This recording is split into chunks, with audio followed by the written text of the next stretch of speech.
welcome back to the program. Thank you so much for staying with us. You're watching Morning Cafe. This morning, I want us to shift gears to matters leadership and integrity in public service. The theme we're looking at this morning is public sector culture and ethical leadership. And we're doing this with Jeremiah Karanja, FCS Jeremiah Karanja. That is the CEO at ICS, and ICS is the Institute of Certified Secretaries. To have this conversation on leadership and integrity in public service, we do welcome you to be part of this conversation on our socials. TV47 Kenya on Facebook and on YouTube, on X at TV47 Digital. You can tag me as well at @_did, and we'll be sure to read your feedback and sample your comments as we continue with this conversation right here in studio. Karibu sana to TV47. This is Morning Cafe. Thank you, Anne. You're well? Very well. First of all, happy Customer Service Week. Thank you. What are you doing at ICS to celebrate Customer Service Week? At ICS, we are making our members and stakeholders happy. You should visit us. Yes? Yes. All right. So tell us about ICS, the Institute of Certified Secretaries. Aside from, of course, I know you're under the National Treasury, what exactly is your mandate? Thank you. The Institute of Certified Secretaries is a statutory professional body. By statutory, I mean it's created under an Act of Parliament, Cap 534 of the laws of Kenya, and our mandate is to promote good governance. If you look in this country, we have various professional bodies that deal with various issues. Some deal with issues law, others issues accounts, finance, HR, procurement. ICS in specific deals with matters governance, and therefore anything you may think of as an institution, whether you're talking of boards development, issues of culture change as an institution, and such related matters that deal with leadership and governance of institution, ICS is the institution to talk to. Yes. All right. And I should have started with this, FCS. I know the CS is Certified Secretaries. What is the F? F means fellow. That is the highest rank that you can get as a member of the institute, which is normally awarded for contribution, significant contribution you have given to the profession and to the society at large. Yes, so it's a recognition by the council of the institute. All right. Yes. So being that you oversee governance across the country, how would you rate the state of governance in this country? First, let me start by saying that as a country, I know we have a number of governance challenges, but sometimes in life, unfortunately, most of us choose to look at the half-empty cup. There are also significant strides that have been made in terms of promotion of good governance. If you go across Africa, is actually when you will appreciate that as a country, we have made significant strides in terms of promotion of good governance, and especially governance of institutions. Once in a while, when we are running programs here in Kenya and outside the country in the region, and some of participants attend our programs from across the region, and they are sometimes amazed at what we have here as a country in terms of governance, whether it's the policies, whether it's the laws, and all that. Having said so, however, we still have challenges, because by being better than the other African country does not necessarily mean that we are where we ought to be. Because when you look at a number of issues, the issues that made the Gen Zs, for instance, to go to the streets last year and part of this year, there are quite a number of fundamental issues that still continue to pull this country behind. And therefore, yes, we have made significant strides, but we still have a long way to go in terms of achieving where we actually need to be. What do you think is holding us back from achieving good governance? You say we are best in Africa, right? Then what is holding us back if we are not where we want to be yet, but then we are the best in Africa? I think the answer lies in the way you've worded the topic of today's discussion, the issue of culture. We have not inculcated an ethical culture as a society. right from the grassroots in our families, to our institutions, the way we run our institutions, and even at the national level, whether you are talking of the political governance. When we go, for instance, and I want to applaud IEBC for the good work they are doing. They have invited us to go and register as voters. And even as we register as voters, we are going to register as voters, waiting for 2027 to cast our votes.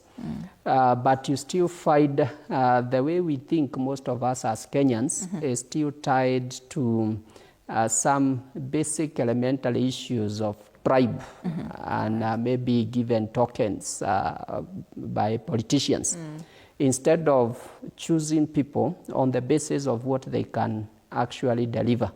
Right now we have different political formations which are doing mobilization across the country, and they are mobilizing us in terms of our tribes. Now, until when we are able to break from that, and therefore I'm ready to look at you, not from which tribe you come from, but as an individual, what can you offer? And it's interesting, for instance, when you travel out of the country, we meet there in those other foreign countries. While you are there, we are united as Kenyans. Until we land here at JKIA, then I discover you don't belong to my tribe. Yet when we are out there, I was not relating with you as this tribe and this tribe. So those are some of the challenges that as Kenyans, even before you go to the leadership, as Kenyans, we have still not managed to move from the way we look at people, not as what they can offer, but instead we look at them from where they come from. And others look at them from who gave me how much. And therefore, even if the person I'm electing, I know very well is a thief, but they have given me 20 shillings or so, I'll still anyway elect them because you who is claiming to be a good leader, you have not given me anything. So those are some of the challenges that still continue to pull this nation back. That is at political level. At institutional level, I think despite the fact that I have said we have very good policies, for example, the Institute has supported various sectors. We have supported the government in developing a code of governance called Muongozo, the code of governance for state corporations. We have supported groups, religious groups, including one called Sabika, to develop governance guidelines for churches. We are currently working with constitutional commissions and independent offices to develop a code of governance for that sector, and so many others that we have done. So the policy framework is there. But I think what remains is the implementation, because you have what ought to be done, but sometimes we are not very good in applying. When you talk about the legal framework, for instance, Kenya is one of the countries, especially in this region, which has most laws. We have a lot of laws, virtually on everything. But the other day we enacted one on conflict of interest. But the question is it that we have actually implemented all the previous ones, that now the gap is there? So we still have a challenge in terms of implementation. And also monitoring to ensure that what we already have in place is actually being implemented. Right. Yeah. And perhaps do you think that we as Kenyans and as the electorate have a role to play in just the promotion of poor leadership in the country? Because if you say that, if you're looking at it from a political perspective, that we as Kenyans are still voting along the tribal lines, we are still taking, kitu kidogo, so that we can put a certain leader into, position once again. So would you say that we as Kenyans have a role in the promotion of poor leadership? Yes, because primarily leaders don't come from the moon. They come from amongst us. We are the ones who also elect them. So if it's not me who is the leader, it's you. And I become a leader by virtue of being elected by the very Kenyans. And some of the expectations that we put on our political class actually is what drives them to what they eventually do. because if I will require, for example, just giving an example, I will require, say, 10 or 50 million for me to be elected as a member of parliament. Because without that, my constituents will not elect me. So I have to get 50 million from somewhere to go and distribute mashinani. So immediately when I'm elected, the first agenda is to recover my 50 million. And even as I recover that 50 million, I also need to get more money to sustain me in that position, because every funeral I'm expected to contribute something. And I actually pity the members, the MCS, members of county assemblies, because they are right at the grassroots. And therefore we expect every funeral they must attend. When there is a wedding, when there is whatever that is in the village, they must attend. Where do they get this money? Of course, they get that money by manipulating the governor to give them some money from wherever. Now, that money still belongs to us. It is being given to this member of county assembly at the expense of the development agenda that the governor had told us that you'll be rolling out. So that expectation that we have placed on our leaders, that we are not necessarily electing them to go and do what they need to be doing in parliament or in other elective positions, but we are electing them as cash cows. And we can even start now counting. Elections are nearing. How many times have this member of parliament attended fundraising in our constituency, so that we determine whether or not we are going to re-elect him. So now when we have such expectations, then what happens within 5 years? Our elected leaders, their only agenda is to mobilize resources. One, to recover what they had already expended during the campaign period. Number two, to sustain them during the 5 years period, because they are be required here and there to give. But number three, gather more resources for the next elections. So I would actually say our leaders only exist for purposes of winning an election. So they are busy now mobilizing resources for the next election. So until when we change that mindset as Kenyans, that we are not electing money-making machines, so to go and mint money for us in the constituency. And we are clear what is the role of an MCA, what is the role of a senator, of a member of parliament, until when we are clear as Kenyans on that. And therefore we hold them accountable for what their actual role is. That's when we can see a change in the political governance of this country. All right. I saw something you wrote, and you were saying how sound governance principles can be used by these public institutions to enhance public delivery. Then how does that look like? What is that vision exactly? And what are these principles as well? Yes, I have written a number of books. The most recent ones, 3 of them, specifically that I wrote this June 2025. One of them, I'm calling it Animal Farm, a farm with IRM. Animal Farm International Limited is just looking at especially institutions, the way human beings behave, just like animals in the jungle, and the human dynamics, the group dynamics within institutions. But maybe the most relevant one to this discussion is one I have written called the Home Guard Syndrome, and which in that book, it's called the Navigating Home Guard Syndrome. In that book, I argue we have covered with a friend of mine called Professor Wayne Mutuma. We have argued that just like it used to happen in the colonial era, where the freedom fighters who were busy fighting in the forest to bring change in the country, there are other people who are referred to as home guards, who were traitors, who were not there to see the change, but to ensure the status quo remain. Even today, in our institutions, we have people who are home guards, people who don't want to see real change happen in institutions. Instead, their work is to gatekeep. Their work is to ensure that we retain the status quo. And therefore, as a society, we try to move 10 steps forward, they take us back 15 steps backward. And therefore, we are not making any progress. If you look, for instance, in government, every year you have a change of government. Right. But you know, the government that changes is only the political governance. You have the president, the cabinet secretary, members of parliament.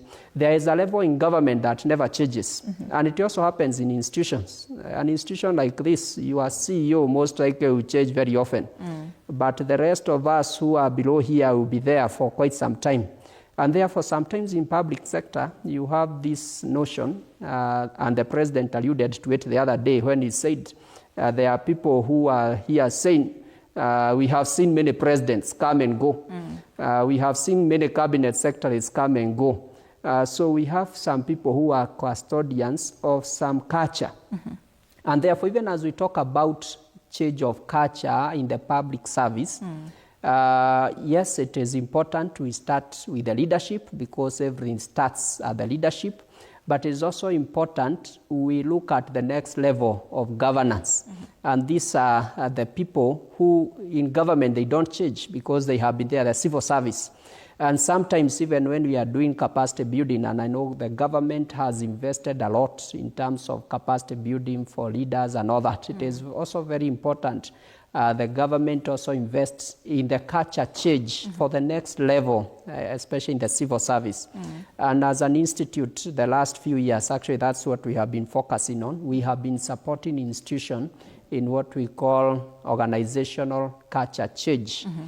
Because we believe the issue of ethical culture is not just a department. It's not just a signpost written on the road there that this is a corruption-free zone. But it's values which are lived by the people who are there.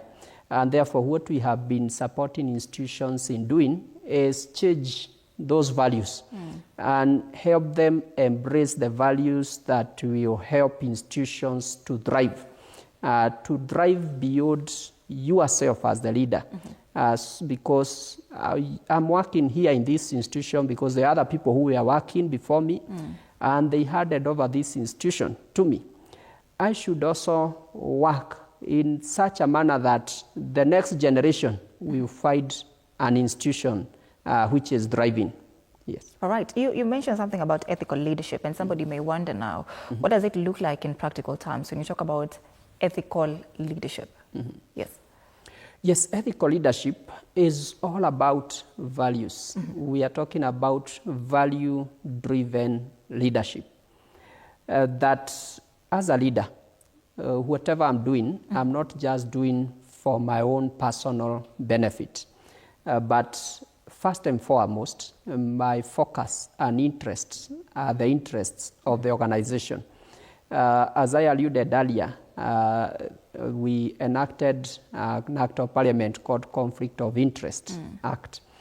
In that Conflict of Interest Act, what actually the law is trying to deal with is whereby my interest as an individual conflicts with the interests of the organization, where instead of pursuing the best interests of the organization, as a leader, I'm pursuing my personal interest. So ethical leadership is about looking at the society at large. As in my position as a CEO Institute of Certified Secretaries, I should be focusing not on how much I benefit as an individual, how much I earn as an individual, but what is the benefit that I'm bringing to this institution. But also the stakeholders, the society at large. How are we benefiting the society at large? That is what ethical leadership is about. It is unethical. The opposite of that is that you are a leader who is unethical. You know you are an ethical leader when you think and when you plan and when you act, they are all geared towards your personal benefit at the expense of the institution. And maybe just to illustrate, because I love a good book called the Bible. That Bible, there is a book called Matthew. In Matthew chapter 25, it gives an illustration of three people who were given talents by their master. One was given 1 talent, the other one 2, and the other one 5. The one who was given 5, he went, invested, multiplied, and brought back 10. Similarly, the one who was given 2, invested, multiplied, brought back 4. But the one who was given 1, he went, did a lot of work because he dug a hole, put the talent there. I want to believe even guarded it, a lot of efforts, but just kept it and returned it as it was. That is what an ethical leadership is. An ethical leader is a leader who will find an institution with 1 talent. And by the time they are leaving, the institution is still having 1 talent. In fact, in Kenya, it's even worse because we find an institution with 1 talent and we still live in the 1 talent. A leader who is ethical is the one who will get 5, multiply them to be 10, multiply them to be 4. And because it's Jesus who was giving this parable, he commended the 2 leaders, the 2 servants. He told them, well done, good and faithful servants. You have been entrusted with few, you will now be entrusted with more. But to the one who was given 1 and returned 1, he called them in very difficult words, lazy, foolish, and so many other words, because he's an ethical servant.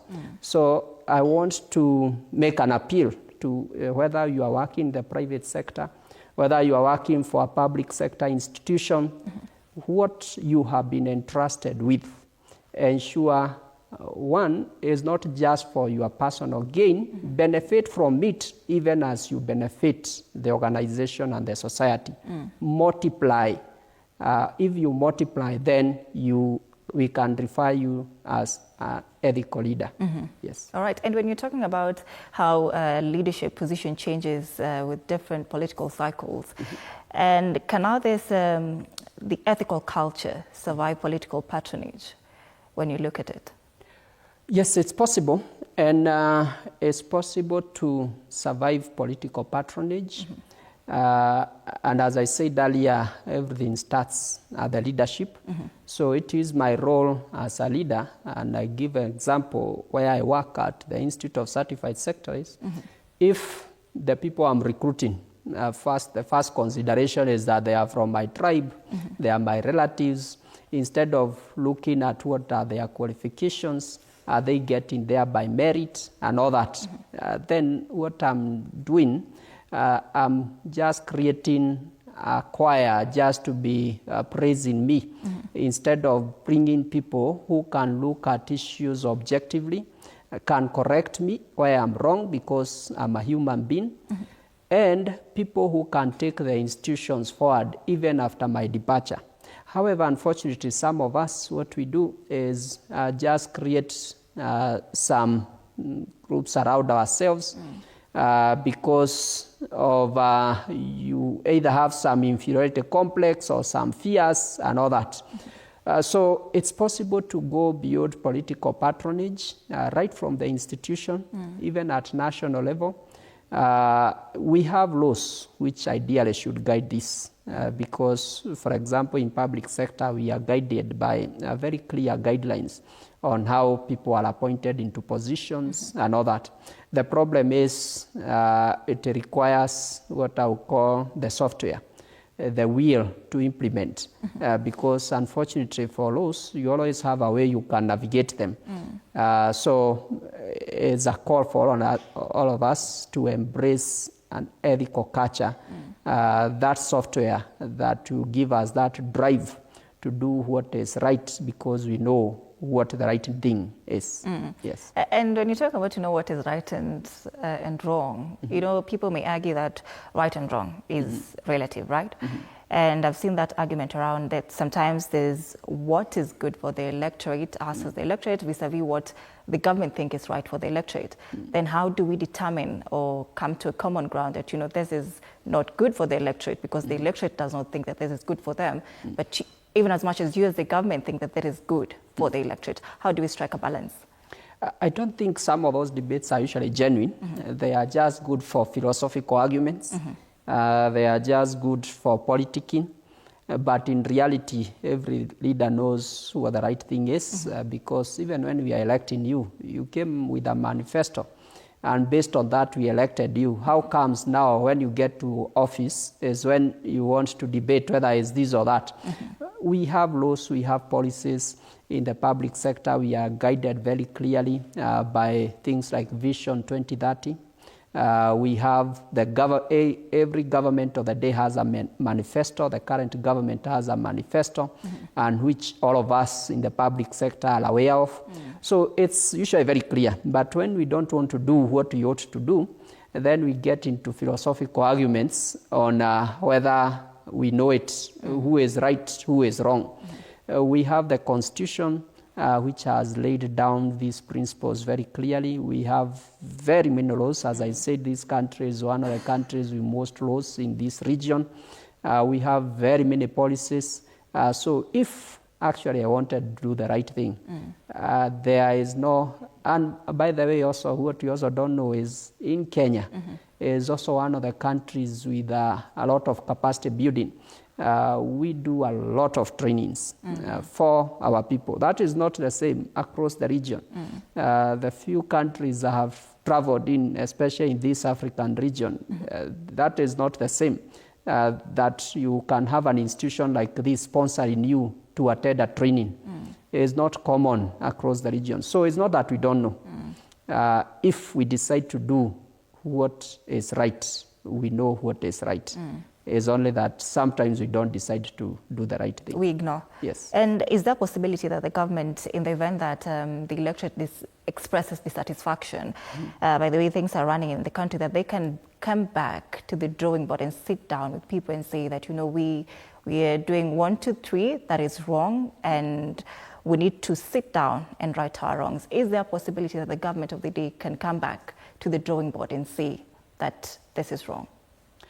I think, and the president, you saw the other day, he launched a program where he required all the principal secretaries to go to the ground and talk to the citizens. The government has many structures and have everywhere in this country is well represented, and there's always that continuous engagement and discussion between the electorates and the leadership. But even as we talk of government, you know, unfortunately, when we think of government, maybe we think of the president. The president is just one of the people in government. The government is huge. It includes even the teachers. It includes even the doctors. It includes very many people. And therefore, it's also an issue of what am I doing in where I am, the office which I'm serving. So if I'm not doing the right thing, then I'm here blaming the president. So is the president supposed to come to my office and do what I'm supposed to be doing? So it's also a question of taking personal responsibility. If I'm a teacher, I'm absconding classes. I'm supposed to be teaching children. I'm not in class. I'm running my personal businesses. As a doctor, employed in a public sector hospital, but instead of treating patients, I have my private clinic, and the time which I'm supposed to be in hospital, in this public sector hospital, which is paying my monthly salary, instead I'm using it for my personal private clinic. So where does the president come there? I think as a Kenyan society, and I listen and I have followed even, for instance, the debates we've had with the Gen Zs and all that, which are very healthy discussions. But I think the challenge is where people fail to take their responsibilities. And if there's an institution like this, if you are the cleaner, you are not taking your responsibility and you want to shift that to the CEO of the institution. While it is true, and I'm not absorbing the CEO from that, while it is true, we still have the responsibility of ensuring that this room is cleaned, but you as a cleaner, because you're also on a salary, what is your responsibility? I think we also need as a people to take personal responsibility and do what we ought to do. Yeah. And when you're talking about the need for proper communication, just to restore trust, there's that issue of trust deficit. And then now, how do we decide who needs to come to the tables where there's conversations where, you know, good governorship is being held? Yeah. How do we decide who needs to be at the table so that everybody feels included? Now we have a framework on what we call public participation, where, you know, government is a bureaucracy. And government works through structures and policies. And therefore, at every level, there is a structure on how you engage the citizens. And the Constitution has emphasized the issue of public participation. The unfortunate thing, I will tell you, most citizens don't volunteer information during the public participation. And some don't even know that public participation exercises are going on where they are. Yes, because sometimes what we spend most of our time dealing with or watching, if I'm on social media, following maybe just politicians saying whatever they are saying, but that information is, by the way, normally publicized, whether it's in the dailies, whether it's in TV stations like this. And most of the people, by the way, don't fail to attend because they are not aware. Some actually expect for me to come, maybe you need to give me something. So there are a bit of challenges, and I know even from the government side, there is also a challenge on how the government needs to engage the citizens. But also on the citizens, they need to volunteer information. If you go to the website of Parliament today, there are so many bills there, which Parliament is scheduled to discuss. And all of them, the reason why they are published is for members of the public to give their input. So it is your responsibility as a citizen, as a responsible citizen. Look at what is affecting you as a citizen of this nation and give your input. The next stage where citizens are involved is also at the ballot, because every 5 years we still have an opportunity to decide who will serve us, whether it's at the county level, at the national level. So again, we are engaged as citizens. And that is not to mean that people working in government should also not explore other opportunities, and that was always happen. So you also need to engage these public institutions, and where maybe they are not doing what ought to be done, we bring this to the fore. So there's quite a number of opportunities of engaging the citizens. Yeah. You mentioned something about us as a country offering leadership training to a lot of institutions in the country. You mentioned something about the Code of Conduct and the Mwongozo, which you came up with to help these public institutions. But we see scandals still persist in these institutions. And then the question now would be, why does moral failure still remain so much entrenched in these public institutions and public service? One, as I said earlier, yes, we have a challenge as a nation. We have made significant milestones as a nation. We still have some grounds to cover. And part of the things that I think we need to address is right at the lowest level, including the way we parent our children. And fortunately, some of our children are parented by corrupt parents, and therefore the only thing they also run is corruption. And right from the ground, they know corruption is the way to go. Some of those children are in institutions where teachers are not taking lessons seriously. During the class time is when the teacher is selling his or her bananas in the village. And therefore, as a child, I learned to know this is okay. I can run away from job and do ABCD. So even as we look at, we continue with the capacity building for those already in service, but it's also important to invest in the morals of our children as parents, the way we raise them. because you've talked of corruption, and I'll tell you, corruption is like termites. They start eating the tree. In my home, I have some trees there. I noted the other day a very huge tree just started drying by itself.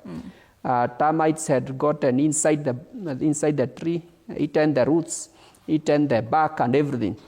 So within no time, you still see the tree start drying up. So when you have these unethical behaviors in a society, it doesn't matter how long it may take, but it's just a matter of time, just like that tree, to be brought down by those tiny things called termites.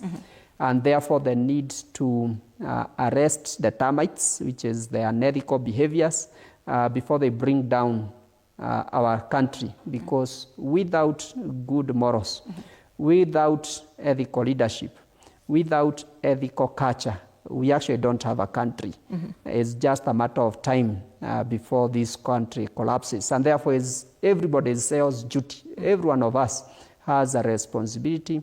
Whatever you are doing, whether you are Mama Boga, whatever you are doing, just ensure you uphold these values, because they are good for you, they are good for your children, they are good for the sustainability of this nation.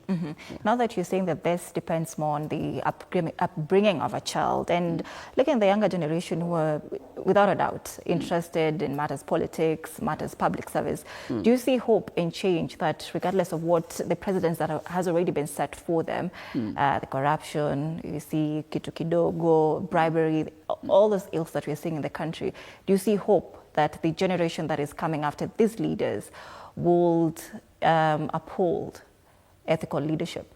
You know, in life, if you don't have hope, you are done.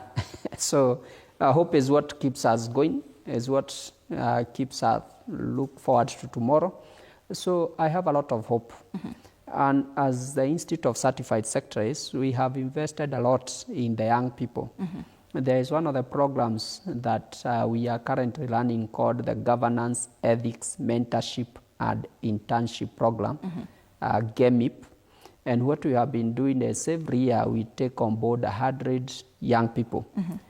We take them through a program of mentorship. We mentor them around issues of governance and ethics. And where possible, you also get internship opportunities for them. And again, bring them together in efforts of discussing, is it actually possible to make it without being corrupt? As if I'm an ethical leader, ethical professional, can I make it? And the answer is yes. Because unfortunately, part of the narratives, you know, sometimes when you talk about something too much, it is reinforced somehow. We've talked about corruption so much that somehow now people believe it's impossible not to be corrupt in this nation. We don't take time to highlight the good sides. Institutions who are doing very well. For example, just giving an example, there is an institution called Business Registration Service, BRS, who are our good partners. A few years ago, that institution, if you wanted to register a company, they used to be located at that time at AG's office. You'd see there queues and lines. It would take you several months before you manage to do it. Today, there is total transformation of that institution. They have digitized, and therefore the process is flawless. While they still have their own challenges, but that is an example of what leadership can do when there is good leadership. Yes, when you see some of those institutions moving that way, then they give us hope that it is possible, one by one, to transform public sector institutions. It may take time, but it is actually possible, and it's happening. Yeah. All right. Our conversation this morning is about leadership and integrity in public service, and the Constitution, without a doubt, Chapter 6 is clear on integrity. Leadership is about trust, honesty, and accountability to the people. But are we treating it as just a living standard, or are we living up to that, the Constitution, Chapter 6? I think that question is not a very easy question. It's not easy because it's also a personal question. Yes, as a nation, we still, I can't say we have fully embraced it. However, at individual level, each one of us needs to ask themselves that question, because it's also a personal reflection question. As a leader in your area of sphere, what are you doing? The media, we also need to bring these issues. We need to highlight them in our institutions of learning. We need to bring back those discussions about ethics, those discussions about morality, those discussions about values. They need to be emphasized. In our families, we need to emphasize them. Again, the same good old book I referred to earlier, it says that write these things in the walls, so that when you start, you see them. Write them on the doorsteps. Write them even on your forehead, so that the person you meet across can read them on your forehead. I think we need to, the point is, we need to talk about them every now and then. I think the message have been more on the negative. There is a lot of negativity. What we hear more is corruption. And most of us who talk about corruption, if you tell them even to define what is corruption, they have no idea what it is. But because it seems to be the buzzword, corruption, to the extent now it is reinforced in our, even in the children's mind. So what we need to tell them, and we need to broadcast this loudly, is those values which are important for this society. And when every one of us plays their rightful role in religious institutions, also they need to do the same. In fact, one of this June I wrote 3 books. I mentioned 2. The last one I wrote this June is called Leadership and Governance, Church Leadership and Governance. And again, for that, what we are trying to argue is that actually, even as a church institution, we need to have proper leadership and governance structures and policies. Now, when everybody of us do their right, what is expected of them, then that's how you transform a society. However, having said so, I think I need to reiterate the role of leadership. Leadership is very key in this discussion. And as we are registering for as voters, and I want to call upon the young people who have been very vocal on some of these issues, which is very good. But also, don't just talk. Go and take a voter's card, because whatever you are saying without a voter's card is just noise. You need to take a voter's card and determine right from your constituency level, your member of county assembly, you need to determine who is that person who go to represent you in the county assembly, who is your governor. If you don't play your rightful role as a responsible citizen, then we will just sit here, keep complaining until cows come back home, and there will be no change. But if each one of us play their rightful role, then we can transform this nation, and it's possible. All right. At the Institute of Certified Secretaries, do you discipline these leaders or institutions who are not living up to the principles of good governance? Yes, the Institute of Certified Secretaries, as I mentioned earlier, is a membership organization. Our members are called certified secretaries. And they are engaged in institutions as company secretaries, as board secretaries. In state corporations, they are called corporation secretaries. They are also called trust secretaries, council secretaries, depending on the institutions they serve. Now, these certified secretaries, just like pilots, you don't just come from anywhere and just start piloting an airplane. You have to go through rigorous training. So they go through very rigorous training, and then they are registered as members. Now, once they are registered as members, that's when the institute has a role over them, because we are expected to regulate them. We are expected to regulate their conduct. And therefore, those who are engaged as professional company secretaries, if for any reason you have engaged a company secretary And because their principal role is to advise you, is to support you on matters, governance and compliance. If it's a private institution like this, your company sector is the one who should be guiding you in terms of your board operations, the board of directors, in terms of compliance with laws and regulations, in terms of ethical standards. Now, if they don't play their rightful role, then what is expected of you as an institution is write to the Institute of Certified Secretaries, and we will take disciplinary measures against them, and we have done so in the past. So we hold our members accountable. We don't have a mandate of holding people who are outside our membership accountable. There are other institutions in the public sector who are responsible for that. But those who are company sectors, yes, we do hold them accountable. Yes. How does discipline look like? Under the CPSK Act, we have a disciplinary committee. So what normally happens is that if you had engaged a company secretary to offer services to you, and they did not offer the services as agreed, or you have any complaint of whatever nature against a company secretary, then you write to the institute, and once the council looks at the matter, it refers the matter to the disciplinary committee, which is an independent tribunal under the Act. The tribunal will be able to look at the issue, and if the member is culpable, then will be held accountable. That includes the registration of a member, the gazettement of a member, and so many other. It could also be a caution. It could also be maybe they are required to undertake certain measures. So there are various disciplinary measures under the Act, which the committee can recommend. All right.